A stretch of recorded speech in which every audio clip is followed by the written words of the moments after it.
Prosecutors say justice is being delayed, but defense attorneys for two former Vandy football players once convicted of rape say they just aren't ready to go before a jury again. And now the Vanderbilt rape case retrial is being pushed back until next year.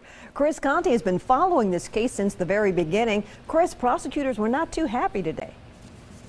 They certainly were not, Vicki, and a lot of that frustration centers around the victim. By the time this case goes to trial next spring, 3 years will have passed since she was allegedly raped inside a Vandy dorm room after a long night of drunken partying. Seasons have come and seasons have gone on Vanderbilt's campus. This will be a retrial, not separate trials. And yet the one thing that hasn't changed is the rape case, which still looms over this university. It is factually impossible to be put back to the position that we were prior to trial. Defense attorneys did their best today to convince Judge Monty Watkins that Corey Beatty and Brandon Vandenberg should be tried separately for their alleged roles in raping a female classmate 2 years ago. I just don't think that a severance is appropriate at this time. I clearly understand your arguments, but I'm not inclined to grant a severance at this stage. Arguments then centered around the November 30th date set for the retrial.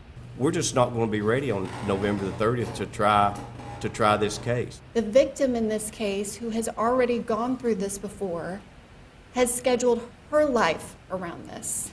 Because of problems with the jury during the first trial, the jury for the retrial is being brought in from Chattanooga.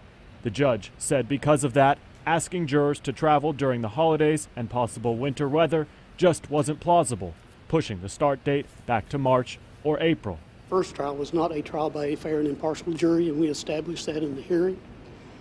Everybody in this country is entitled to that. Prosecutor Jan Norman, though, believes delaying the case isn't fair to the victim, who is now in grad school. So to have this be continued not only adds 6 months so that she can have closure from this, but I mean, it's 6 months. It's her blocking out everything that she has scheduled for April.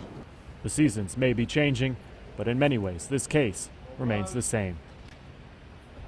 Prosecutors also said today that delaying this case even more will cost taxpayers exponentially, and that's because a lot of the witnesses here have graduated from Vanderbilt and will have to be flown in. A new trial date will likely be set by the end of the week. Vandenberg and Beatty remain out on bond. You're live at the courthouse downtown this evening. Chris Conti, News Channel 5.